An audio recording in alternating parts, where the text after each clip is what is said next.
In 1970, the President of the United States ordered every biological weapon in the American arsenal destroyed. Congress was told it was done. It wasn't. And the man who kept the weapons hidden admitted it only after they had already disappeared somewhere else. Fort Detrick, Maryland. To most Americans, it registers as nothing more than a federal research campus tucked into the Frederick countryside. But for nearly 3 decades, it was the operational heart of the most advanced biological weapons program the United States government ever built. Anthrax, botulinum toxin, brucellosis agents engineered for maximum dispersal. The work done inside those buildings was not theoretical. It was designed to kill quietly and at scale, with the kind of plausible deniability that only a covert program can provide. Project MKNAOMI was the CIA's slice of that machinery. Formally initiated in the 1950s as a partnership between the agency and the Army's Special Operations Division at Fort Detrick, MKNAOMI existed to give the CIA something the military's official program could not: independence. If the Pentagon faced oversight, MKNAOMI operated in the gaps. Its mandate was the development, testing, and stockpiling of biological and chemical materials for use in covert operations. Assassination, sabotage, population-level destabilization. The program produced dart guns that fired frozen projectiles designed to dissolve on impact. It produced toxins that mimicked natural death so precisely that no standard autopsy would flag them. These were not contingency weapons. They were active tools, maintained and ready.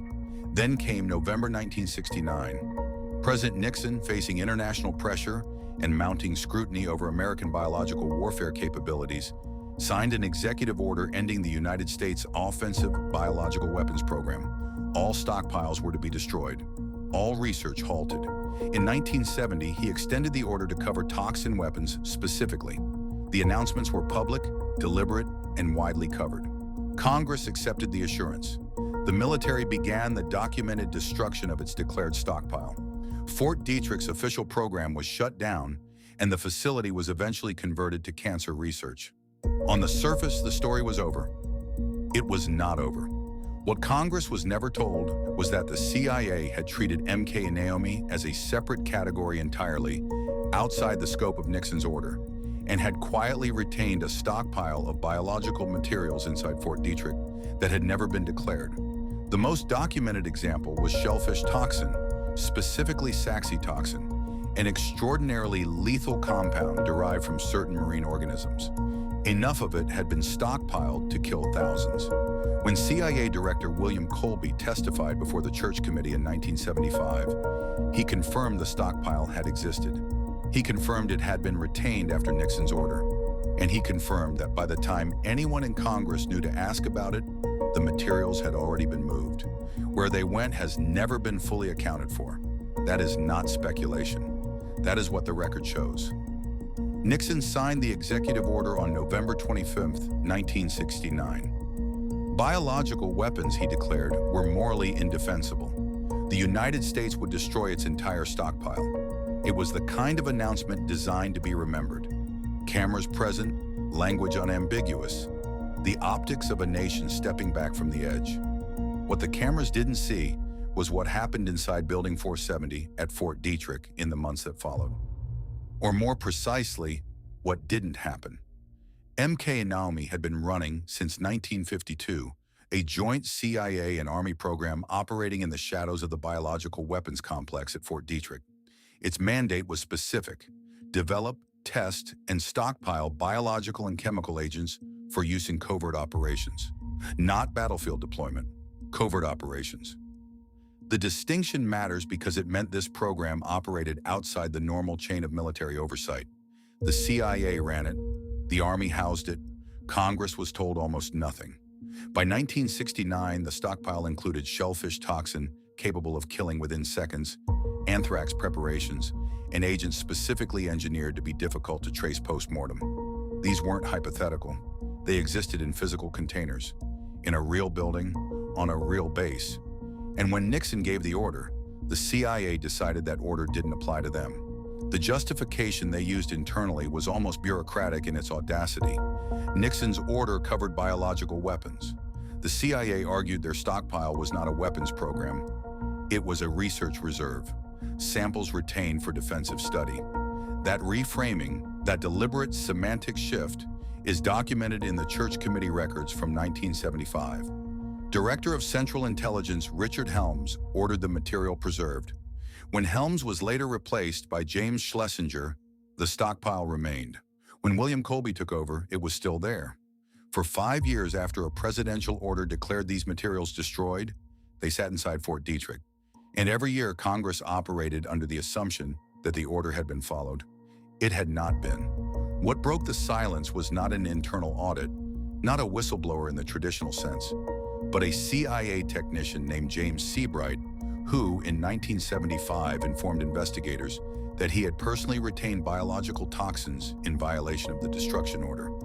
His testimony before the Church Committee confirmed the shellfish toxin stockpile specifically. 11 grams of it, enough to kill thousands, stored in a freezer that was never touched after 1969. Colby, to his complicated credit, disclosed this to the committee rather than bury it further. But his disclosure came with a careful qualifier. By the time he came forward, the materials had already been moved. Where they went is a question the public record does not cleanly answer. The committee asked. The answers were partial. The documentation was incomplete in ways that felt curated rather than accidental. The deeper anomaly is not just that the weapons survived Nixon's order, it's the infrastructure required to keep them hidden. Fort Detrick doesn't run itself. Building 470 had personnel, logs, chain of custody records. Someone signed for those materials every year they remained. Someone maintained the freezer. Someone knew and said nothing, not out of negligence, but out of institutional loyalty to a program that had been officially declared dead. The Church Committee identified the destruction order violation as a serious breach, recommended corrective action, and the story largely dissolved into the larger shock of everything else the committee uncovered that year. MKNAOMI became a footnote inside a scandal, which is exactly where they needed it to stay. In 1970, Richard Nixon signed an executive order that was celebrated as a turning point in American history. The United States, he announced, was unilaterally dismantling its biological weapons program. Fort Detrick would be converted. The stockpiles would be destroyed. The world was watching, and America wanted to be seen on the right side of history. What the world was not told is that the CIA had already decided the order did not apply to them. Under Project MKNAOMI, a covert biological weapons program running parallel to the official military operation, the agency had spent years developing and stockpiling agents capable of killing without a trace. Shellfish toxin, cobra venom. Agents engineered to cause heart failure, to disappear from an autopsy, to leave no signature. When Nixon's order came down, those materials were not incinerated. They were moved, quietly, deliberately, and with full knowledge at the directorial level. The admission came only because a Senate investigator stumbled onto a freezer that was not supposed to exist. In 1975, during the Church Committee hearings, CIA Director William Colby confirmed under oath that the stockpile had been retained in violation of the presidential order. He did not volunteer the information. He confirmed it when cornered. The agency's defense was essentially institutional inertia. They claimed a miscommunication, a failure to pass the directive down the chain. But the shellfish toxin alone represented 11 grams of one of the most lethal substances known to science, enough to kill thousands. You do not accidentally forget 11 grams of that. What they buried here was not just a cache of illegal weapons. It was proof that a presidential order, signed publicly and celebrated internationally, meant nothing when the CIA decided it did not apply to them. That is not a procedural lapse. That is a parallel government operating without constraint, accountable to no one, dismantling oversight from the inside while the cameras were pointed somewhere else. The question that was never fully answered is what happened after 1975. Colby testified. The Church Committee published its findings, and then the story largely disappeared. No prosecutions, no independent verification that the stockpile was actually destroyed the second time. They told you it was handled. They told you the same thing in 1970, so what do you think they kept? And where do you think it went? Drop your theory in the comments below because this story does not have a clean ending, and you already know it. If you believe the things buried stay buried until someone forces them into the light, subscribe. Because every week we dig up another story they hoped you would never find.